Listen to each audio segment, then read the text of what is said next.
आपल्या सर्वांनाच कल्पना आहे, लोकसभेच्या निवडणुकीकरता भारतीय जनता पक्षाने काल एक संकल्पपत्र जारी केलं आहे आणि हे संकल्पपत्र नाहीये, ही मोदीजींची गॅरंटी आहे आणि मोदीजींच्या गॅरंटीचं संकल्पपत्र या देशाच्या विकासाकरता पुन्हा एकदा तिसऱ्यांदा मोदीजींचं सरकार आल्यानंतर या ठिकाणी काय होणार आहे हे सांगणारं संकल्पपत्र आहे। विशेषतः युवा शक्ती, महिला शक्ती, शेतकरी आणि गरीब यांना समर्पित अशा प्रकारचं हे संकल्पपत्र असून याची जर पंचसूत्री आपण बघितली तर याच्यामध्ये डिग्निटी ऑफ लाईफ आहे, याच्यामध्ये क्वालिटी ऑफ लाईफ आहे, याच्यामध्ये गुंतवणुकीतून रोजगार आहे, याच्यामध्ये क्वांटिटी ऑफ ऑपॉर्च्युनिटी आणि क्वालिटी ऑफ ऑपॉर्च्युनिटी अशा 5 पिलर्सवर या ठिकाणी हे संकल्पपत्र तयार झालं आहे आणि एकूणच संधीची निर्मिती आणि गुणवत्तापूर्ण विकास याच्यावर या संकल्पपत्रामध्ये भर देण्यात आला आहे। हा जो काही संकल्पपत्राचा मसुदा तयार झाला याकरता जी समिती तयार करण्यात आली होती त्या समितीला 15 लाख सूचना लोकांकडून प्राप्त झाल्या होत्या। नमो ॲपवर 4 लाख सूचना प्राप्त झाल्या होत्या आणि वेगवेगळ्या व्हिडिओजवरनं 10 लाख सूचना या प्राप्त झाल्या होत्या। त्यामुळे देशभरामध्ये अतिशय व्यापक अशा प्रकारचं चर्चेतून हे संकल्पपत्र इव्हॉल्व झालं आहे आणि त्यातनं मोदीजींच्या गॅरंटी समोर आल्या आहेत। यामध्ये विशेषतः गरीब वर्गांकरता पुढचे 5 वर्ष 80 कोटी लोकांना रेशनचं अन्न हे मोफत देण्याचा संकल्प करण्यात आलेला आहे, त्याची गॅरंटी देण्यात आलेली आहे। आयुष्यमान भारतच्या अंतर्गत 5 लाखापर्यंतचा इलाज मोफत देण्यात आलेला आहे आणि 70 वर्षावरचे जेवढे नागरिक आहेत यांना युनिव्हर्सली म्हणजे त्यांच्याकडे इन्कम किती आहे वगैरे याचा विचार न करता त्यांना युनिव्हर्सली या ठिकाणी मोफत उपचार देण्याचा निर्णय झाला आहे। ट्रान्सजेंडर्सचाही समावेश आता आयुष्यमान भारतमध्ये झालेला आहे। पीएम आवासच्या अंतर्गत 3 कोटी नवीन घरं हे त्या ठिकाणी उपलब्ध करून देण्यात येणार आहेत। त्याचप्रमाणे आपली जी घरगुती गॅसचं कनेक्शन आहे, सिलेंडरची पद्धत कालबाह्य करून प्रत्येक घरी पाईपच्या द्वारे गॅस देण्याचा निर्धार या ठिकाणी करण्यात आलेला आहे आणि विशेषतः प्रधानमंत्री सूर्यघर योजना यामध्ये पहिल्या टप्प्यात 1 कोटी घरं आणि हळूहळू याचा विस्तार होणार आहे। या घरांना सोलरची संयंत्र देऊन त्यांचं विजेचं बिल 0 करण्यात येणार आहे। त्यांना विजेचं बिल द्यावं लागणार नाही, म्हणजे गरीबाला हळूहळू वीज या माध्यमातून मोफत मिळेल अशा प्रकारची व्यवस्था करण्यात आली आहे। आणि मुद्राचं जे कर्ज होतं 10 लाखापर्यंतचं कर्ज हे विना तारण आणि विना गॅरंटीचं मिळायचं, आता ते 10 लाखावरनं 20 लाख करण्यात आलंय. आणि मुद्रा योजनेची सगळ्यात महत्त्वाची जर आपण ट्रॅक रेकॉर्ड पाहिला तर याच्यामध्ये जवळपास 60% महिला आहेत की ज्यांना मुद्राचं लोन मिळालेलं आहे. त्यामुळे मोठ्या प्रमाणात सामान्य घरच्या ज्या महिला आहेत त्यांना पायावर उभं राहण्याकरता 20 लाखापर्यंतचं कर्ज आणि तरुणांनाही 20 लाखापर्यंतचं कर्ज कुठल्याही व्याजाविना आणि कुठलंही तारण दिल्याशिवाय या ठिकाणी मिळणार आहे. शेतकऱ्यांकरता या ठिकाणी मोठ्या प्रमाणात तरतुदी करण्यात आलेल्या आहेत. विशेषतः पीएम किसानच्या अंतर्गत 6,000 रुपये हे पुढचे 5 वर्ष देखील देण्यात येतील. आपल्याला कल्पना आहे महाराष्ट्र सरकारही त्यात 6,000 रुपये टाकते, ते महाराष्ट्रात 12,000 रुपये आपण देतो. त्याचप्रमाणे जो आपला पीएम पीक विमा आहे त्याला अजून सुदृढ करण्यात येईल, त्याला अजून मजबूत करण्यात येईल.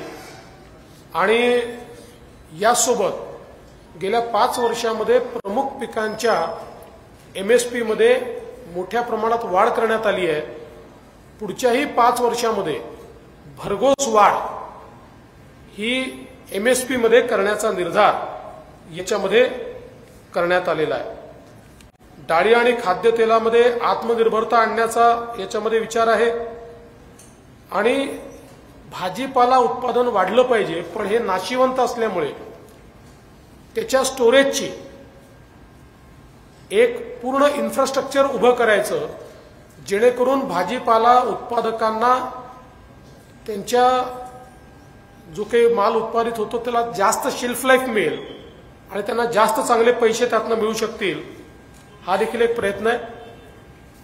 मिलेट्स किंवा ज्याला श्री अन्न म्हटलेलं आहे, या श्री अन्नाला सुपरफूड म्हणून मार्केट करायचं जगभरामध्ये, असं या ठिकाणी निर्णय झालेला आहे. विशेषतः नैसर्गिक शेतीचा मोठ्या प्रमाणात विस्तार करायचा, या दृष्टीने एक कार्यक्रम आखण्यात आलेला आहे. मागच्या 5 वर्षामध्ये जवळपास 25 लाख हेक्टर जमीन मोदी सरकारच्या प्रयत्नाने देशभरामध्ये सिंचनाखाली आली. आणि आता पुन्हा सिंचन क्षेत्राचा विकास करण्याकरता भरघोस अशा प्रकारचा निधी हा देण्यात येणार आहे.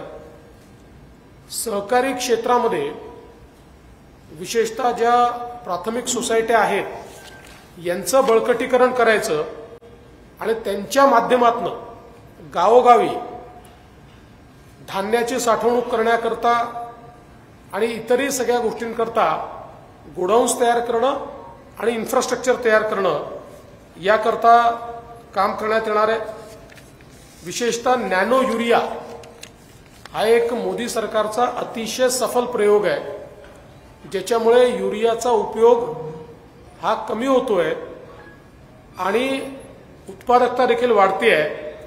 त्या संदर्भात मोठ्या प्रमाणात काम करण्यात येणार आहे. आणि कीटकनाशक असतील किंवा इतर सगळ्या ज्या गोष्टी असतील या संदर्भात संशोधनावर भर देऊन किमती कमी आणायच्या आणि जमिनीचा पोत खराब होणार नाही अशा प्रकारचे त्याचं कंपोजिशन करायचं, या संदर्भात मोठ्या प्रमाणात कारवाई करण्यात येणार आहे. देशामध्ये पहिल्यांदा 100% डेडिकेटेड असा ॲग्रिकल्चर सॅटेलाइट, कृषी सॅटेलाइट हा सोडण्यात येणार आहे. या सॅटेलाइटचा उपयोग असा असेल की याच्यामुळे आज कृषी क्षेत्रावर वातावरणातल्या बदलाने जो एक परिणाम होतोय त्या परिणामापासून कृषी क्षेत्राला मुक्ती मिळेल.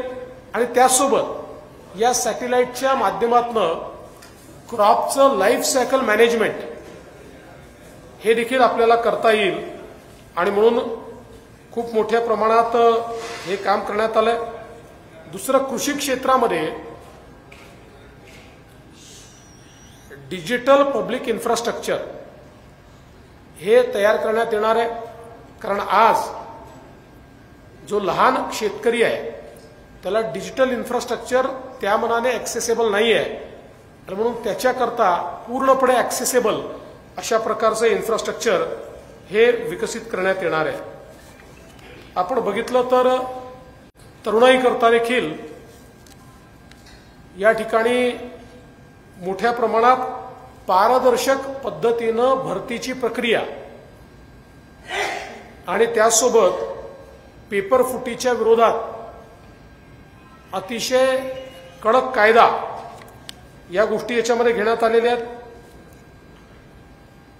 आता देशामध्ये स्टार्टअप्स हे खूप मोठ्या प्रमाणात वाढत आहेत आणि स्टार्टअप इकोसिस्टम अशी आहे की ज्याच्यामुळे मोठ्या प्रमाणात रोजगाराची निर्मिती होते, आणि म्हणून ही स्टार्टअप इकोसिस्टम वाढण्याकरता उपाययोजना घेतलेल्या आहेत आणि त्याच्याकरता स्पेशल फंडिंग हे याच्यामध्ये घेण्यात आलेलं आहे। आणि स्टार्टअप्सला मेंटरशिप देण्याकरता व्यवस्था याच्यामध्ये करण्यात आली आहे। सरकारी खरेदीमध्ये जे काही स्टार्टअप्स असतील यांना प्रोत्साहन देण्यात येणार आहे आणि मोठ्या प्रमाणात उत्पादन क्षेत्र याच्यावर भर दिला जातोय। विशेषतः आता भारताला अशी संधी आहे, ईव्हीचं क्षेत्र असेल, मॅन्युफॅक्चरिंगचं क्षेत्र असेल, इलेक्ट्रॉनिक्सचं क्षेत्र असेल, या सगळ्या क्षेत्रांमध्ये भारत हळूहळू एक ग्लोबल प्लेयर म्हणून किंवा चीनच्या खालोखाल सप्लाय चेनचा भाग म्हणून विकसित होतोय आणि यामध्ये खूप मोठ्या प्रमाणात रोजगाराच्या संधी आहेत। आणि म्हणून या सर्व मॅन्युफॅक्चरिंग क्षेत्राला मोठ्या प्रमाणात मदत करण्यात येणार आहे। आणि त्यासोबत एमएसएमईचं जे क्षेत्र आहे, आपल्याला कल्पना आहे की हे क्षेत्र सर्वात जास्त रोजगार देणारं क्षेत्र आहे। या एमएसएमईच्या क्षेत्राला त्याचा विस्तार करणं, त्यांना कर प्रणालीमध्ये सुटसुटीतपणा आणणं आणि विशेषतः एमएसएमईला जास्तीत जास्त पतपुरवठा मिळवून देणं याच्यावर भर याच्यामध्ये टाकलेला आहे। त्याच्यामुळे मोठ्या प्रमाणात देशामध्ये रोजगाराची निर्मिती ही होणार आहे आणि त्यासोबत उच्च मूल्य सेवा ज्या आहेत या संदर्भातले सेंटर्स उघडण्यात येणार आहेत आणि उद्योजकतेची जी भावना आहे ही भावना त्याला चालना कशी मिळेल याचा प्रयत्न करण्यात आला आहे। यासोबत या ठिकाणी जे मिनिमम वेज आहे, न्यूनतम जो काही वेतन आहे याच्यामध्ये भरघोस वाढ करण्याचा निर्णय हा घेण्यात आलेला आहे। याचा विशेषतः असंघटित क्षेत्रातले जे कामगार आहेत या कामगारांना मोठा फायदा होणार आहे आणि त्याच्यामध्ये सातत्याने वाढ होत राहिली पाहिजे याकरता एक पॉलिसी तयार करण्यात येणार आहे की ज्यातनं कामगारांना देखील मोठ्या प्रमाणात फायदा होईल। आपण जर महिलांचा विचार केला तर विशेषतः मागच्या काळामध्ये 1 कोटी महिलांना ग्रामीण भागामध्ये लखपती दीदी बनवण्याचा कार्यक्रम संपन्न करण्यात आला आहे आणि आता पुन्हा 3 कोटी महिलांना लखपती दीदी बनवण्याचा कार्यक्रम हातामध्ये घेण्यात आला आहे। विशेषतः जे महिला बचत गट आहेत याच्यामध्ये जवळपास 8 लाख कोटी रुपये हे मोदी सरकारने महिला बचत गटांकरता दिले आहेत आणि आता त्यांची उत्पादनं ग्राहकांपर्यंत पोहोचण्याकरता एक पूर्ण साखळी तयार करण्याचा निर्णय हा घेण्यात आलेला आहे। याच्यामध्ये सरकारी जागा असतील, रेल्वे स्टेशन्स असतील, बस स्टँड्स असतील किंवा इतरही सगळं इन्फ्रास्ट्रक्चर असेल, हे सगळं इन्फ्रास्ट्रक्चर महिला बचत गटांना त्यांच्या उत्पादनाच्या विक्रीकरता उपलब्ध करून देऊन महिलांना सक्षम करणं यावर याच्यामध्ये भर देण्यात आलाय। क्रीडा क्षेत्रांमध्ये महिलांचा सहभाग वाढण्याच्या संदर्भात व्यवस्था करण्यात आली आहे। विशेषतः महिलांकरता मोठ्या प्रमाणात सार्वजनिक शौचालयांची साखळी तयार करणं, ॲक्सेसिबिलिटी वाढवणं. आज महिला कामकाजी आहेत आणि त्या मनाने त्यांच्याकरता हे जे इन्फ्रास्ट्रक्चर आहे हे कमी आहे, त्यामुळे त्याच्यावर भर याच्यामध्ये देण्यात आलेला आहे.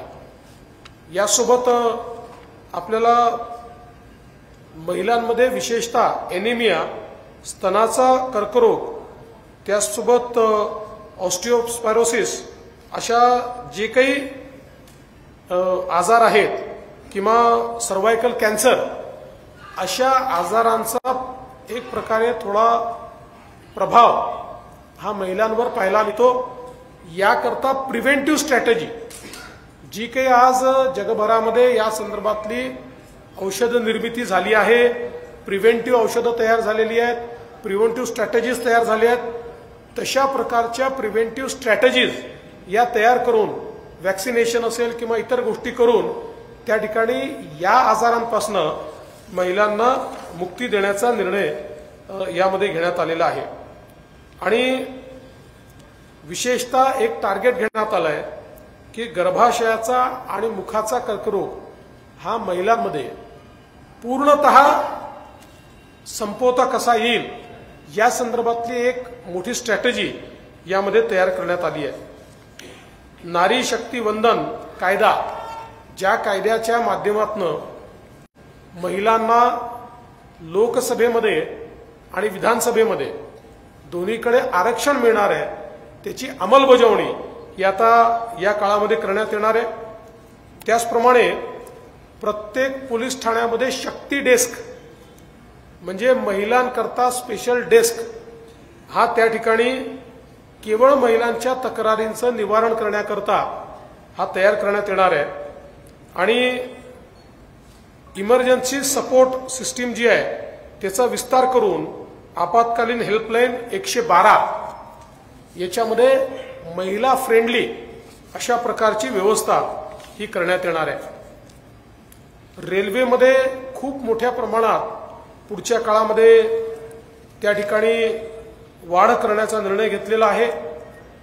एकूण सगळी जी क्षमता आहे ही क्षमता मोठ्या प्रमाणात वाढवून आज वेटिंग लिस्ट जी रेल्वेमध्ये असते, आपण पाहतो की प्रत्येक वेळी वेटिंग लिस्ट असते, ती वेटिंग लिस्ट राहणार नाही एवढं रेल्वेचं इन्फ्रास्ट्रक्चर आणि एवढ्या गाड्या वाढवण्याच्या संदर्भात म्हणजे कोणालाही सहज तिकीट मिळेल आणि रिझर्वेशन मिळेल अशा प्रकारची व्यवस्था ही करण्यात येणार आहे. आणि दरवर्षी 5000 किलोमीटरचे नवीन ट्रॅक हे जोडले जाणार आहेत. त्याचप्रमाणे रेल्वेचे ॲक्सिडेंट संपवण्याकरता एक कवच ट्रेन प्रणाली ही विकसित करण्यात आली आहे. या प्रणालीमुळे रेल्वेचे ॲक्सिडेंट हे मिनिमाइज होतील, ते संपतील. आणि असं लक्षात आलंय की कवच ट्रेन प्रणाली जिथे आहे तिथे ॲक्सिडेंटचा संभव नाहीये. ही वाढवत संपूर्ण रेल्वे एस्टॅब्लिशमेंट किंवा सगळ्या जिथे रेल्वे चालतात तिथेही करण्यात येणार आहे. आपल्याला कल्पना आहे की जागतिक दर्जाच्या स्टेशन्सची निर्मिती ही सुरू झालेली आहे आणि पुढच्या काळामध्ये या 5 वर्षात भारतातले सगळे रेल्वेचे स्टेशन्स हे चांगल्या इन्फ्रास्ट्रक्चर सहित जागतिक दर्जाचे स्टेशन्स असतील हा प्रयत्न आहे. त्याचप्रमाणे जागतिक दर्जाच्या वंदे भारत ट्रेन, अमृत भारत ट्रेन आणि नमो भारत ट्रेनचा विकास आणि निर्मिती ही भारतातच करण्यात येणार आहे. आणि आता आपण बघितलं असेल वंदे भारत ट्रेन या सिटिंगच्या ट्रेन आहेत, याच्यामध्ये स्लीपर कोचेसच्या ट्रेन्स देखील आता सुरू करण्यात येणार आहे. वंदे भारत स्लीपर ट्रेनची सुरुवात करण्यात येणार आहे.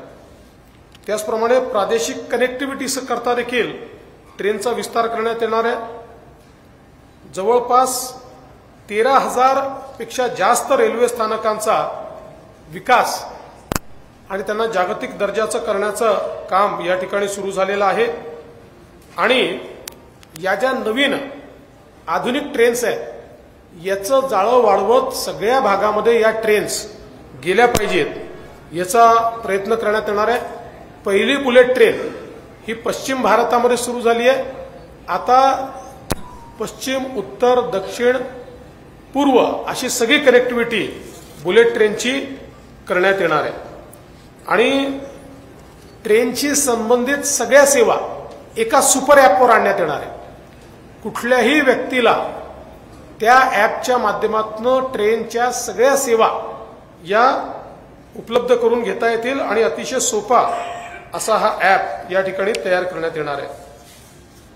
खरं म्हणजे यासोबत आपल्याला कल्पना आहे की एक प्रकारे भारत हा जसा आर्थिक पुनर्निर्माणाकडे निघालेला आहे आणि मजबूत अर्थतंत्र म्हणून भारत तयार होतोय, तसंच आज सांस्कृतिक पुनर्जागरण देखील भारतामध्ये मोठ्या प्रमाणात होत आहे। आपण बघितलं की या ठिकाणी काशी विश्वनाथचा कॉरिडॉर असेल किंवा प्रभू श्रीरामांचं मंदिर अयोध्येमध्ये जे तयार झालं, ज्यांनी एक प्रकारे जागतिक आकर्षणाचं केंद्र ते मंदिर या ठिकाणी झालेलं आहे। अशा प्रकारचे जे काही आपली वारसा स्थळ आहे, अशा विविध वारसा स्थळांचा विकास हा या ठिकाणी करण्यात येणार आहे। भारतीय पांडुलिपी जी आहे त्याचं संवर्धन हे करण्यात येणार आहे आणि प्राचीन भारतीय संस्कृती, अभिजात भाषा, संस्कृती आणि परंपरा या सगळ्याच्या जतनासाठी एक स्पेशल फंड हा तयार करण्यात येणार आहे आणि डेडिकेटेडली हे सगळं काम या ठिकाणी करण्यात येणार आहे। तसंच भारतातलं जे साहित्य आणि संस्कृती आहे, आपले जे विचार आहेत, हे सगळे विदेशी भाषांमध्ये देखील त्या ठिकाणी ट्रान्सलेट करून जगभरामध्ये भारतीय संस्कृती आणि आपलं ज्ञान हे पोचलं पाहिजे, यावर प्रयत्न केला जाणार आहे। भारतीय ज्ञान परंपरांवर आधारित त्रैवार्षिक आंतरराष्ट्रीय संमेलन हे देखील घेण्यात येणार आहे आणि जो विचार, वैश्विक विचार भारताचा आहे, तो आता भारताचा विचार जगामध्ये स्थापित करण्याचा प्रयत्न हा देखील निश्चितपणे करण्यात येणार आहे। विशेषतः भारत ही जगातली सगळ्यात जुनी सभ्यता आहे आणि त्या मनाने आपल्याकडे जेवढ्या मोठ्या प्रमाणात उत्खनन केलं पाहिजे तेवढ्या मोठ्या प्रमाणात होत नाही, त्याच्यावर भर देऊन आणि स्मारकांचं जीर्णोद्धार, संवर्धन आणि जतन करण्याचं काम हे करण्यात येणार आहे। पर्यटनावर विशेष भर देऊन पर्यटकांच्या संख्येमध्ये मोठ्या प्रमाणात वाढ करणं आणि पर्यटनाकरता सगळ्या सोयी उपलब्ध करून देणं, विशेषतः जे समुद्री पर्यटन आहे, ईशान्य भारत आहे, आपली जी द्वीप आहेत, या पर्यटनाकरता विशेष भर हे या ठिकाणी देण्यात येणार आहे। मोदी सरकारने एक पारदर्शी अशा प्रकारची पद्धत आणली आहे आणि पुढच्या काळातही भ्रष्टाचाराच्या विरुद्ध जी लढाई आहे ही लढाई सुरूच राहणार आहे। एक अजून महत्त्वाचा निर्णय या ठिकाणी घेण्यात आला आहे। आपल्याला सगळ्यांना कल्पना आहे की भारतीय राज्यघटनेच्या अनुच्छेद 44 मध्ये directive principle of state policy अशा प्रकारचा एक चॅप्टर आहे आणि या चॅप्टरमध्ये देशाने काय काय केलं पाहिजे अशा प्रकारचे डायरेक्टिव्ह प्रिन्सिपल भारताच्या संविधानाने भारतरत्न डॉक्टर बाबासाहेब आंबेडकर यांच्या नेतृत्वात लिहून दिले आहेत आणि त्याच्यामध्ये आपण जर बघितलं तर एक directive principle of state policy अशी आहे की देश संपूर्ण देशामध्ये समान नागरिक कायदा आणेल। म्हणजे भारतरत्न डॉक्टर बाबासाहेब आंबेडकरांना अपेक्षित होतं आणि म्हणून त्यांनी संविधानामध्ये हे डायरेक्टिव्ह प्रिन्सिपलमध्ये लिहिलेलं आहे की समान नागरिक कायदा तयार केला पाहिजे आणि तो देश करेल।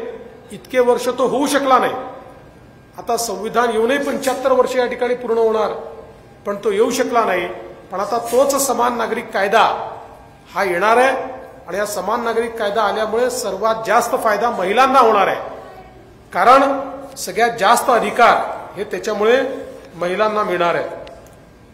या व्यतिरिक्त भारताच्या डिजिटल पब्लिक इन्फ्रास्ट्रक्चरचा जगभरात विस्तार करण्यात येणार आहे।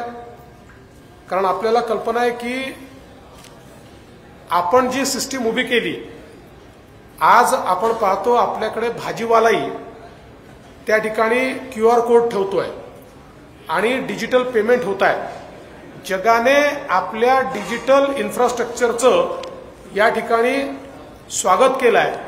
आता आपलं डिजिटल इन्फ्रास्ट्रक्चर जे भारताने तयार केलंय हे जग मागतंय आणि त्यामुळे जगामध्ये भारताचं डिजिटल इन्फ्रास्ट्रक्चर देऊन एक मोठी संधी देखील आपल्याला त्यातनं मिळणार आहे आणि भारत या क्षेत्रामध्ये अव्वल नंबरवर येणार आहे।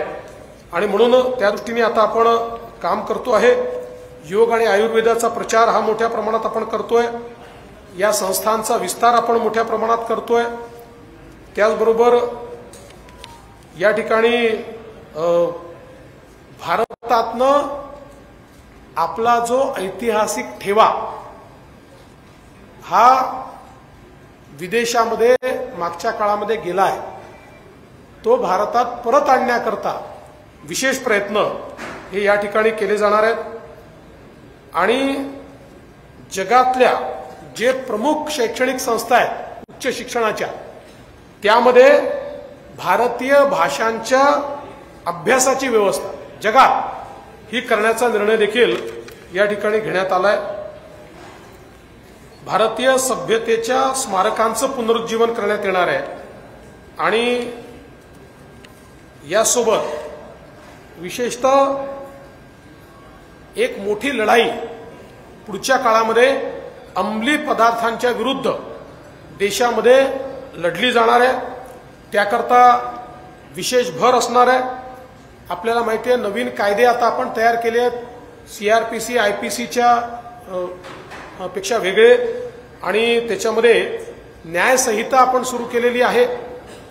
या कायद्यांची प्रभावी अंमलबजावणी करण्याकरता देशभरामध्ये फॉरेन्सिक नेटवर्क आणि कॅपेबिलिटी ही प्रचंड मोठ्या प्रमाणात तयार करण्यात येणार आहे, जेणेकरून रेट ऑफ कन्व्हिक्शन वाढेल, क्वालिटी ऑफ इन्व्हेस्टिगेशन वाढेल आणि अतिशय वेगाने लोकांना न्याय मिळेल हे काम करण्यात येणार आहे।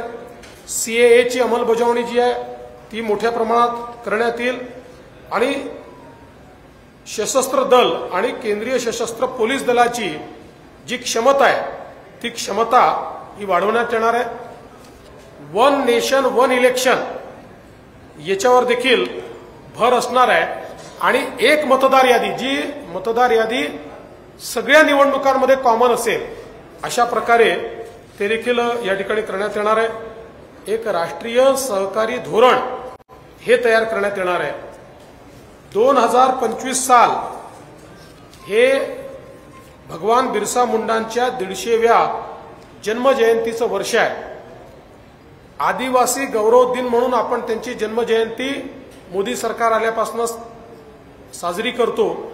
संपूर्ण देशामध्ये भगवान बिरसा मुंडा यांच्या जयंतीच्या निमित्ताने वर्षभर वेगवेगळ्या प्रकारचे आदिवासी समाजाला अधिकारिता देणारे कार्यक्रम हे या ठिकाणी राबवले जातील। आणि यासोबत ज्या एकलव्य विद्यालय आहेत त्या एकलव्य विद्यालयांमध्येही, कारण आपल्याला लक्षात असेल की आदिवासी समाजामध्ये एकलव्य विद्यालयाने विशेष अशा प्रकारचं गुणवत्तापूर्ण शिक्षण दिलं आहे। जवळपास त्याची संख्या ही 750 विद्यालयांनी वाढवण्याचा निर्णय हा या ठिकाणी देण्यात आलाय। खरं म्हणजे अनेक गोष्टी आहेत, पण सगळ्या गोष्टी आज सांगता येणार नाही। पण एक आपल्या लक्षात मी आणून देऊ इच्छितो, 2019ला मोदी सरकारने जो जाहीरनामा दिला होता त्याच्यामध्ये 75 आश्वासनं दिली होती। ती सगळी आश्वासनं ही पूर्ण करण्यात आली आहे। मग त्यामध्ये आपण जर बघितलं तर नागरी सुधारणा कायदा असेल, राम मंदिर असेल, किसान क्रेडिट कार्डवर 1 लाख रुपयापर्यंत कर्जावर 0% व्याज असेल, या ठिकाणी 1 वर्षापर्यंतच्या कृषी कर्जावर 5 वर्षासाठी व्याजमुक्त ते देखील मोदी सरकारने केलं. देशातील सर्व शेतकऱ्यांना वार्षिक 6,000 रुपयाची आर्थिक मदत आश्वासन दिलं होतं, ते देखील पूर्ण केलं. देशातील लहान दुकानदारांना वयाच्या 60 वर्षानंतर आणि शेतकऱ्यांना 60 वर्षानंतर पेन्शन मिळावं याकरता योजना, आपल्याला माहिती आहे अटल पेन्शन योजना या ठिकाणी सुरू केली आणि त्याही माध्यमातून तो एक फायदा आपण दिलेला आहे. राष्ट्रीय व्यापार आयोगाची स्थापना करण्यात आलेली आहे. उच्चभ्रू अभियांत्रिकी महाविद्यालयांच्या जागांमध्ये जवळपास मोठ्या प्रमाणात वाढ करण्यात आली आणि आता पुन्हा 50% वाढ ही त्याच्यामध्ये करण्यात येणार आहे. जमिनीच्या कागदांचं डिजिटायझेशन असेल, शुद्ध पिण्याचं पाणी हर घर जलच्या माध्यमातून पोहोचवण्याचा विषय असेल, LPG कनेक्शनचा विषय असेल, राष्ट्रीय महामार्गांमध्ये दुपटीची वाढ ही त्या ठिकाणी करण्याचा विषय असेल, 75 नवीन वैद्यकीय महाविद्यालय सुरू करण्यात आली. त्याचबरोबर रेल्वे स्टेशन, सर्व रेल्वे मार्गाचं विद्युतीकरण 2022 मध्ये पूर्ण करण्यात आलं. सर्व रुळांचं ब्रॉडगेजमध्ये रूपांतर याची सुरुवात करण्यात आली आणि 5 किलोमीटरच्या आत प्रत्येक व्यक्तीला बँकिंग व्यवस्था देण्यात येईल असं सांगितलं होतं, ते देण्याचं काम झालं. लघु सूक्ष्म आणि मध्यम उद्योगांकरता सिंगल विंडो सिस्टीम सुरू झाली. आदिवासी स्वातंत्र्य संग्राम सैनिकांचे संग्रहालय हे करण्याचं हे सुरू झालं. 3 तलाकचा कायदा, तो कायदा त्या ठिकाणी पूर्ण झाला. त्यामुळे भाजपचं संकल्पपत्र हे कागदी नाहीये. भाजपचं संकल्पपत्र ही मोदीजींची गॅरंटी आहे आणि निश्चितपणे देशातल्या सर्व घटकांचा विकास, दीन दलित गोर गरीब आदिवासी शेतकरी शेतमजूर महिला अल्पसंख्याक OBC यांच्यासहित ओपन कॅटेगरीपासून प्रत्येक व्यक्तीचा विकास करण्याचा संकल्प आणि त्याच्याकरता संधी ही या मोदींच्या गॅरंटीच्या संकल्पपत्रातून देण्यात आली आहे. हे संकल्पपत्र आम्ही महाराष्ट्राच्या आणि भारताच्या जनतेला समर्पित करतो आणि निश्चितपणे मला विश्वास आहे की मोदीजींच्या गॅरंटीवर सर्वात जास्त विश्वास या देशातल्या नागरिकांचा आहे.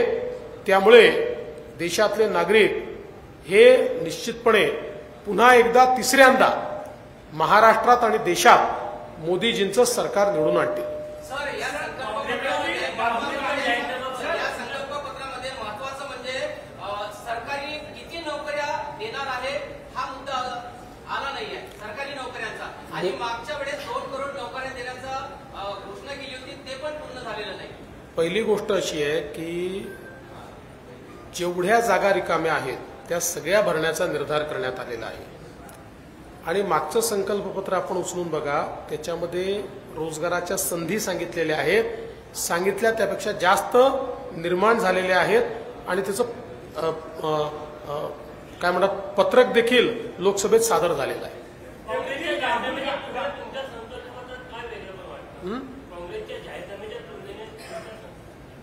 असं आहे की काँग्रेसचा जो जाहीरनामा आहे हा फेल्ड जाहीरनामा आहे.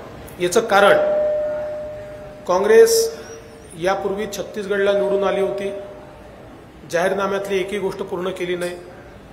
राजस्थानला निवडून आली होती, जाहीरनाम्यातली एकही गोष्ट पूर्ण केली नाही. हिमाचलमध्ये निवडून आले, जाहीरनाम्यातली एकही गोष्ट पूर्ण केली नाही. आताही कर्नाटकमध्ये निवडून आले तर जाहीरनाम्यातली एकही गोष्ट त्यांनी पूर्ण केलेली नाही. त्यांच्याकरता जाहीरनामा कागद आहे, आमच्याकरता ती मोदीजींची गॅरंटी आहे. देवेंद्र राहुल गांधी ने ट्वीट किया है कि संकल्प पत्र और मोदी जी के भाषण में 2 शब्द गायब है, बेरोजगारी और महंगाई. और खड़गे जी ने कहा है कि बीजेपी की गारंटी ये जुमले की वारंटी है. तो इस संबंध में क्या कहेंगे दोनों सवाल के जवाब? देखिए, पहली बात तो यह है कि मैं राहुल जी को दोष नहीं दूंगा क्योंकि वो पढ़ते ही नहीं है, तो इसलिए इसमें क्या आया है ये उनको पता ही नहीं है. किसी ने उनको लिखकर दे दिया होगा. मैंने तो अभी आपको बताया रोजगार के कितने अवसर इसमें है, किस प्रकार से लोगों को फायदा मिलने वाला है, ये सारी चीजें इसमें आई है. तो मुझे लगता है कि राहुल जी अगर पढ़ लेते और पढ़कर इसके ऊपर अपना मत व्यक्त करते तो शायद उसका जवाब भी हम दे देते. और खड़गे जी से मेरा इतना ही निवेदन है खरगे जी, देश का छोड़ दीजिए, आप तो कर्नाटक से कांग्रेस के अध्यक्ष है। कर्नाटक में आपने दिया हुआ कोई भी वादा आप पूरा नहीं कर पाए। अब आपके लोग ये कहते हैं कि वादे पूरे करने के लिए नहीं होते।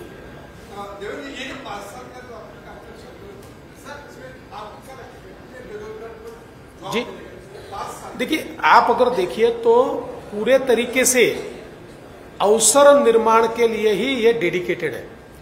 मतलब अगर इसको हम नटशेल में इसके हाइलाइट्स की ओर जाएंगे तो आपके ध्यान में आएगा कि देश को मैन्युफैक्चरिंग हब बनाएंगे तो रोजगार की निर्मित होने वाली है, स्टार्टअप इकोसिस्टम तैयार करेंगे तो रोजगार की निर्मित होने वाली है, इंफ्रास्ट्रक्चर तैयार करेंगे तो रोजगार की निर्मित होने वाली है, डिजिटल इंफ्रास्ट्रक्चर तैयार करेंगे तो रोजगार की निर्मित होने वाली है, कृषि क्षेत्र में रोजगार की निर्मित होने वाली है, सहकार क्षेत्र में रोजगार की निर्मित होने वाली है।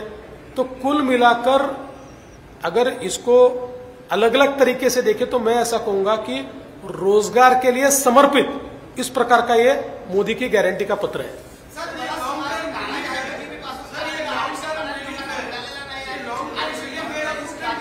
हाँ, ये सब इंस्टंट ही है, ये सब इंस्टंट रिलीफ ही है। काय काय आरक्षणचा मुद्दा बऱ्याच समाजामध्ये गाजत आहे, तर बरेच समाज मोदीपासून आणि बीजेपीपासून नाराज आहे, ते हे लोक मतदान करणार काय? तर याला जोडून मला प्रश्न आहे की काँग्रेस वारंवार प्रचार करत आहे की संविधान बदललं जाईल, संविधान बदललं जाईल। माननीय प्रधानमंत्री महोदयांनी अतिशय स्पष्टपणे सांगितलेलं आहे की डॉक्टर बाबासाहेब आंबेडकरांचं संविधान होतं म्हणून चहा विकणारा पोरगा आज देशाचा प्रधानमंत्री झालाय। ज्यावेळेस मोदीजींची निवड एनडीएचे प्रमुख म्हणून झाली त्यावेळी त्या ठिकाणी मोदीजींनी पहिल्यांदा भारताच्या संविधानाची पूजा केली आणि त्यानंतर मोदीजींनी आपलं पद स्वीकारलं। मोदीजी म्हणतात मला कुठल्याही ग्रंथापेक्षा संविधान हे जास्त महत्वाचं आहे आणि गेले 10 वर्ष पूर्ण मेजॉरिटी, ॲब्सोल्यूट मेजॉरिटी मोदीजींकडे आहे। पण मोदीजींनी संविधानाचं रक्षण केलं, संविधान बदलण्याचा विचार देखील केला नाही। आणि सगळ्यात महत्वाचं असं आहे की सुप्रीम कोर्टाने अतिशय स्पष्टपणे सांगितलेलं आहे की संविधानाचं बेसिक स्ट्रक्चर बदलण्याचा अधिकार संसदेला नाही। त्यामुळे हा काँग्रेसचा जुमला आहे। ज्यावेळेस विकासाचा विचार मांडता येत नाही, ज्यावेळी कुठलंही त्या ठिकाणी जनहिताचं कार्य करता येत नाही आणि ज्यावेळी क्रेडिबिलिटी संपलेली आहे अशा वेळी लोकांच्या मनात कन्फ्युजन तयार करण्याचा प्रयत्न आहे। पण हाच प्रयत्न त्यांनी 14ला केला, हाच प्रयत्न त्यांनी 19ला केला, हाच प्रयत्न ते 24ला करतायत। लोकांचा विश्वास हा केवळ मोदीजींवर आहे आणि म्हणूनच आताही झालेल्या 3 राज्यात मोदीजींच्या बाजूनेच लोकांनी मतदान केलंय आणि देशातही मोदीजींच्या बाजूनेच लोक मतदान करतील।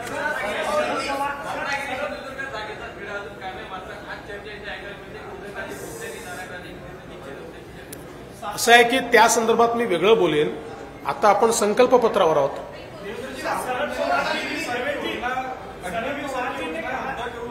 काय काय अग्निवीर सारखी योजना जी आहे ती रद्द करू, त्यानंतर प्रत्येक गरीब महिलेला 1 लाख रुपये वार्षिक अशी देखील ते मी पुन्हा एकदा सांगतो। एक तर पहिल्यांदा आपण लक्षात घेतलं पाहिजे की अग्निवीर योजना रद्द करणं म्हणजे देशाला धोक्यात टाकणं आहे। कारण देशाच्या सेनेच्या प्रमुखांनी सांगितलं की आमचं जे सैन्य आहे हे जर आम्ही युवा ठेवलं नाही तर आम्ही लढू शकणार नाही। आज जगाच्या पाठीवर सगळ्या देशांचं सैन्य युवा आहे आणि आमचं सैन्य युवा नाही। त्यामुळे ही योजना आणलेली आहे, ती सगळ्यांनी ऍक्सेप्ट केलेली आहे आणि मोठ्या प्रमाणात अग्निवीर भरती झाली आहे आणि भारताच्या सेनेत कामही करतायत। त्यामुळे मला असं वाटतं की हे म्हणण्याला काही अर्थही नाहीये। आणि दुसरं मी पुन्हा सांगतो, माझं त्यांना एवढंच म्हणणं आहे की तुम्ही 1 लाख 5 लाख काय जे काही तुम्हाला लिहायचं आहे ते लिहा, फक्त एवढा तुमचा ट्रॅक रेकॉर्ड दाखवा। जसं मोदीजींनी 75 गॅरंटी दिल्या, 75 पूर्ण केल्या. काँग्रेसनी छत्तीसगडची गॅरंटी पूर्ण केल्या नाहीत, राजस्थानच्याही केल्या नाहीत, कर्नाटकच्याही केल्या नाहीत, हिमाचलच्याही केल्या नाहीत. त्यामुळे सांगायला आता त्यांना माहिती आपण निवडूनच येणार नाही आहे, तर उद्या राहुल गांधी हे पण प्रॉमिस करू शकतील की प्रत्येक नागरिकाला मी एक ताजमहाल बांधून देतो, पण त्याला अर्थ नाही. भाजपचा डीएनए ओबीसी आहे असं म्हटलं जातं, परंतु काँग्रेसचे नेते आरोप करतायत की त्यांच्या संकल्पपत्रामध्ये ओबीसी साठी ठोस अशी काही तरतूद नाही. असं आहे की या संकल्पपत्रामध्ये समाजातला कोणीच सुटला नाही आणि काँग्रेसवाल्यांना ओबीसीवर बोलण्याचा अधिकारच नाही आहे. कारण देशामध्ये आणि राज्यामध्ये ओबीसीचं कल्याण हे केवळ भारतीय जनता पक्षाच्या आणि एनडीएच्या सरकारने केलं आहे.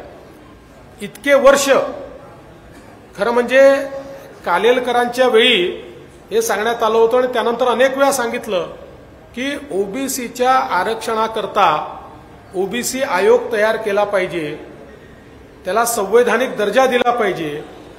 परंतु काँग्रेसच्या सरकारने 70 वर्ष ओबीसी आरक्षणाकरता संवैधानिक आयोग तयार केला नाही. तो आयोग नरेंद्र मोदीजींनी तयार केला. आज भारताच्या स्वातंत्र्यानंतर जेवढी सरकारं झाली त्या सगळ्या सरकारांमध्ये सगळ्यात जास्त ओबीसी मंत्री मोदीजींच्या सरकारमध्ये आहे आणि मोदीजींच्या सरकारमध्ये 60% मंत्री हे ओबीसी, एसटी आणि एससी आहे, जो आजपर्यंतचा रेकॉर्ड आहे. महाराष्ट्रामध्ये देखील स्वतंत्र ओबीसी मंत्रालय मी मुख्यमंत्री असताना तयार झालं आणि आतापर्यंत ओबीसी हिताचे 30 निर्णय झाले आहेत. त्यातले 23 निर्णय मी मुख्यमंत्री असताना झाले आणि उरलेले निर्णय हे आता शिंदेसाहेब मुख्यमंत्री असताना झाले आहेत. त्यामुळे काँग्रेसला ओबीसींवर बोलायचा अधिकार नाही. काँग्रेसने ओबीसींचा वोट बँक सारखा वापर केला.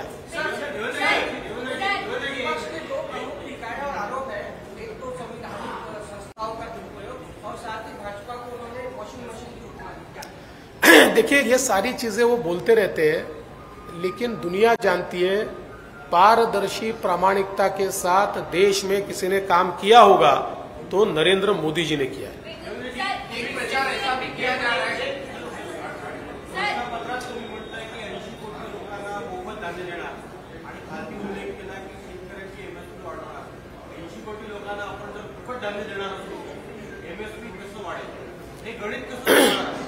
असं आहे, हा गरीब कल्याणाचा अजेंडा आहे.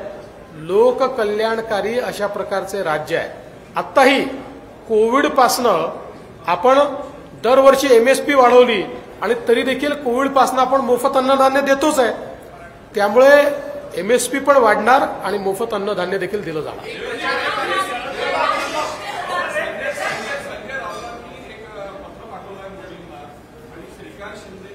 कोण संजय राऊत हो? तुम्ही काय क्वालिटीच्या माणसांबद्दल थोडंसं विचारा. माझा स्तर पाहूनही थोडं विचार.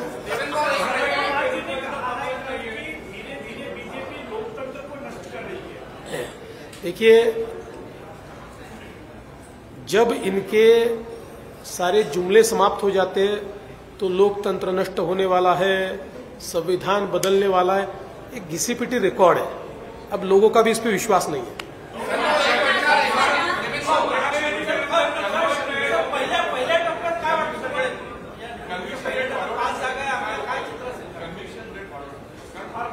नाही, म्हणूनच आता जे नवीन सीआरपीसी तयार करण्यात आला आहे याच्यामध्ये टेक्निकल आणि फॉरेन्सिक एव्हिडन्सला महत्त्व देण्यात आलं आहे.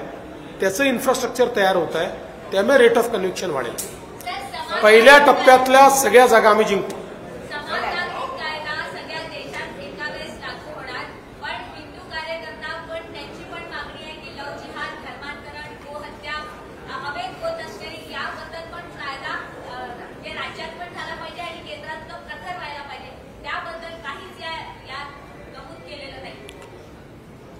गोवंश हत्या बंदीचा कायदा हा लागूच आहे. तो महाराष्ट्रातही आहे, तो देशातल्या सगळ्या राज्यांनी केलेला आहे. नाही, कारवाई होतेच आहे, त्याच्यावर कारवाई केलीच जाते आहे आणि कायदा देखील आहे. ये चुनाव आखिरी है, ऐसा भी प्रचार किया जा रहा है आपके विरोधकों को। हाँ? ये चुनाव आखिरी चुनाव है, अगर मोदी सरकार चुनकर आ जाती है, ऐसा भी प्रचार किया जा रहा है विरोधकों को। देखिए, ये मूर्खतापूर्ण है। यानी इस बात का जवाब भी देना ये मूर्खतापूर्ण है। अरे भारत के खून में लोकतंत्र है। दुनिया को जब लोकतंत्र पता नहीं था तब भारत को लोकतंत्र पता था, और भारत का लोकतंत्र समाप्त करने का प्रयास इंदिरा जी ने किया था। इंदिरा जी ने लाखों विपक्ष के कार्यकर्ताओं को, नेताओं को 2 साल जेल में बंद रखा। बावजूद उसके इंदिरा जी भारत का लोकतंत्र समाप्त नहीं कर पाई, कांग्रेस भारत का लोकतंत्र समाप्त नहीं कर पाई। ये भारत का लोकतंत्र कोई समाप्त नहीं कर सकता, और मोदी जी तो इस लोकतंत्र के पुरोधा है।